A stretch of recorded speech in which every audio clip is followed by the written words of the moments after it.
Assalamualaikum warahmatullahi wabarakatuh. Selamat datang di rumahku kebunku.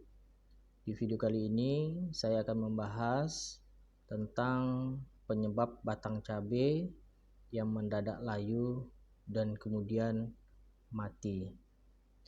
Bagi teman-teman semuanya yang memiliki tanaman cabai baik skala rumahan atau skala besar, perlu diketahui bahwa tanaman cabai ini adalah salah satu tanaman yang sangat mudah atau rentan terserang penyakit. Berbagai macam penyakit yang bisa ditimbulkan atau yang biasa menyerang tanaman cabai.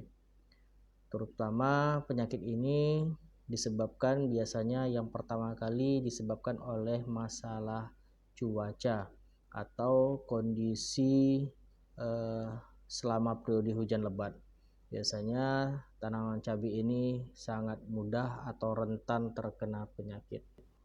Salah satunya yaitu penyakit busuk akar pada tanaman yang menyebabkan tanaman tersebut layu dan mati.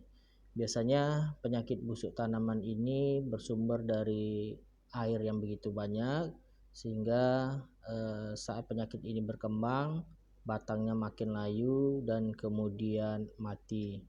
Biasanya tanaman ini memiliki ciri-ciri akarnya berwarna coklat atau menghitam dan kemudian lembek dan mudah hancur.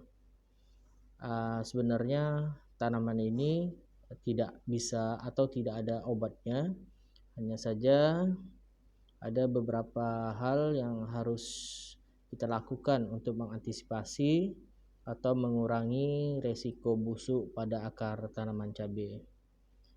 Di antaranya yaitu yang pertama, sirami tanaman pada masa pertumbuhan itu secukupnya saja.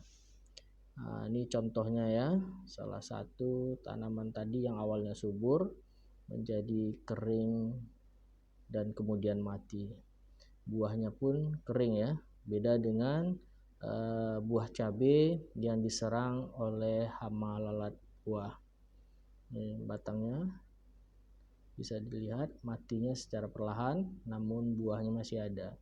Ini ciri-cirinya nanti layu, daunnya berguguran, kemudian jika sudah berbuah, buahnya tinggal di pohon.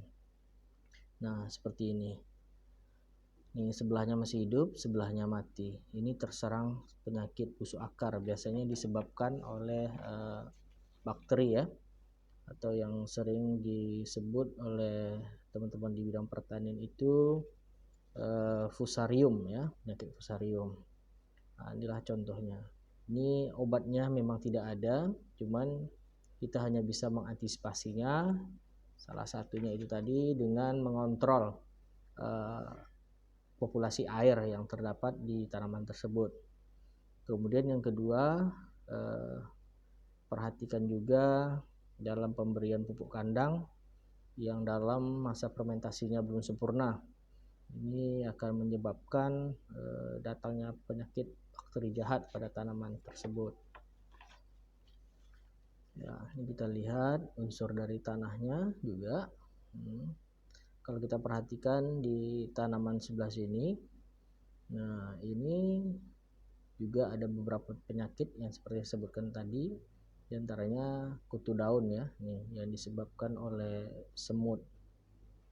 Nah, ini juga daun keriting. Nah, ini beda penyakit, beda pula cara mengatasinya. Itu nanti di video selanjutnya akan kami buatkan ya tutorialnya, bagaimana cara mengatasi penyakit yang terdapat pada tanaman cabai kita. Kemudian kalau kita amati, biasanya untuk memastikan bahwa tanaman cabai kita ini diserang jamur atau bakteri, ada beberapa hal yang harus kita perhatikan. Yang pertama itu gejala serangan yang seperti yang saya sudah contohkan tadi. Yang kedua itu menentukan langkah cara pengendaliannya. Intinya setiap penyakit ada obatnya atau ada cara pengendaliannya agar meminimalisir terjadinya serangan hama.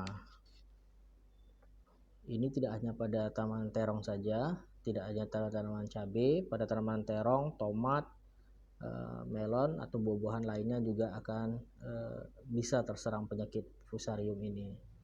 Ini teman-teman, kita lihat lagi kondisi tanahnya, tidak begitu lembab ya. Namun di sini musim penghujan yang mempengaruhinya. Biasanya kalau kita potong dahannya ini, di dalamnya itu, di dalam batangnya itu terdapat seperti ada bekas ulat ya.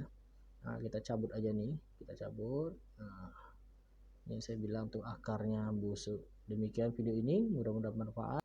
Assalamualaikum warahmatullahi wabarakatuh.